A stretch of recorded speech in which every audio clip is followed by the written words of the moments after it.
بسم اللہ الرحمن الرحیم۔ السلام علیکم ورحمۃ اللہ۔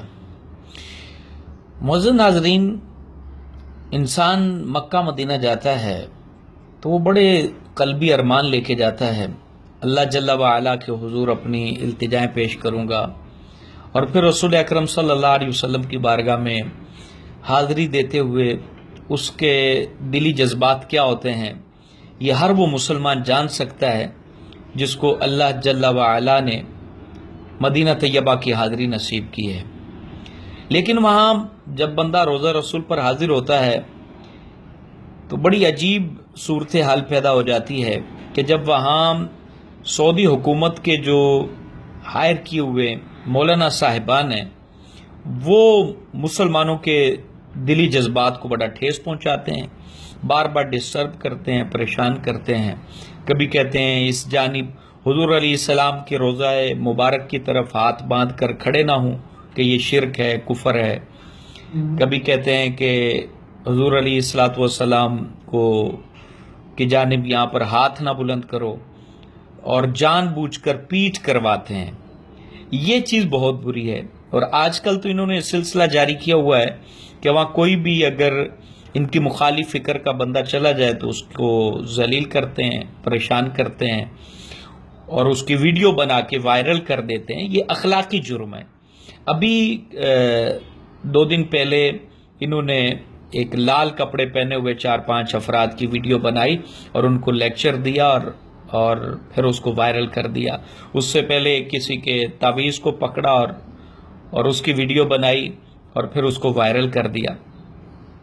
بھائی اگر آپ کو اپنے علم پر اتنا مان ہے، ناز ہے، تو جدہ میں ایک عالمی کانفرنس رکھ لیں، ایک ڈیبیٹ رکھ لیں، اور پوری دنیا کے مسالک کے جید علماء کو، مفتیان کرام کو مدعو کر لیں۔ اللہ نے اتنا پیسہ تو آپ کو دیا ہی ہے نا، اپنی حکومت کو یہ کہیں کہ وہ جو ہے دنیا بھر کے علماء کو بلائیں، اور پھر وہاں آپ اپنے علم اور اپنے فن اور اپنی مہارت کو وہاں ظاہر کریں، پتہ چل جائے گا کہ آپ کے پاس کتنا علم ہے۔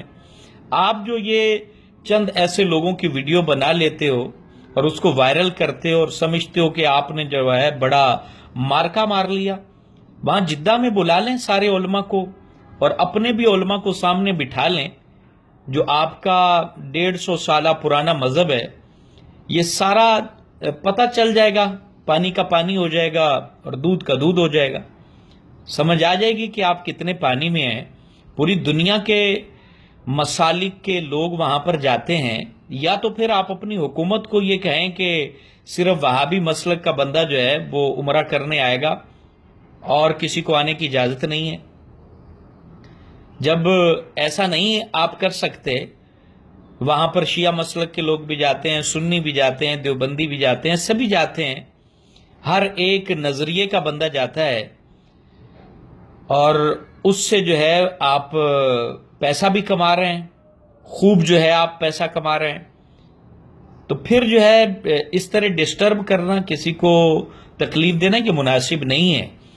پیری مریدی پر آپ کو اعتراض ہے، تعویذ گنڈے پر آپ کو اعتراض ہے، حضور علیہ السلام کو صدا دینے پر اعتراض ہے، نبی کریم کے روضہ مبارک پر ہاتھ باندھنے پر اعتراض ہے، کسی طرح کا بھی اعتراض ہے، تو آپ اس مسلک کے علماء کو بلائیں، وہاں ڈیبیٹ کریں، اور پھر وہاں اپنا علم ظاہر کریں، پھر اس کی مووی بنائیں، ویڈیو بنائیں اور اس کو وائرل کریں، تو پھر سمجھ آئے گا کہ واقعی جو ہے آپ بڑی اخلاقی جرات رکھتے ہیں۔ یہ جوہلا کی ویڈیو بنا لینا اور ان کے سامنے پھر کلام کر لینا، اور پھر آپ کی یہ بھی عادت ہے کہ اگر کوئی آپ کے سامنے سے بات کرے، بول لے، تو پھر آپ نے وہاں شرطے بھی رکھے ہوتے ہیں، پولیس والے بھی رکھے ہوتے ہیں، اور اس کو جیل میں بند کر دیتے ہو۔ ہر وہاں مولوی نے اپنے ساتھ ایک شرطہ رکھا ہوتا ہے، یعنی پولیس والا رکھا ہوتا ہے کہ کوئی بھی آگے سے بولے گا تو اس کو اندر کر دیں گے۔ یہ اخلاقی جرت کا مظاہرہ کریں۔ اپنا علم ظاہر کرنا ہے تو جوہلا کے سامنے ظاہر نہ کریں۔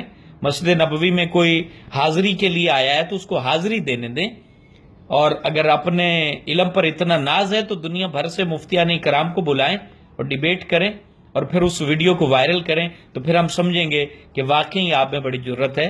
ادروائز آپ مسلمانوں کو حاضری دینے دیں رسول اللہ صلی اللہ علیہ وسلم کی بارگاہ میں کوئی کسی بھی رنگ روپ میں گیا ہے تو اس کو حاضری دینے دیں.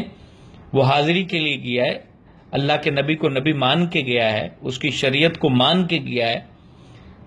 اس لیے اس طرح کی جو اوچھے ہتھ کنڈے ہیں یہ درست نہیں ہیں، مناسب نہیں ہیں. اللہ تعالیٰ ہدایت عطا فرمائے اور اللہ تعالیٰ تمام مسلمانوں کو نبی کریم صلی اللہ علیہ وسلم سے سچی محبت کی توفیق بخشے. آمین.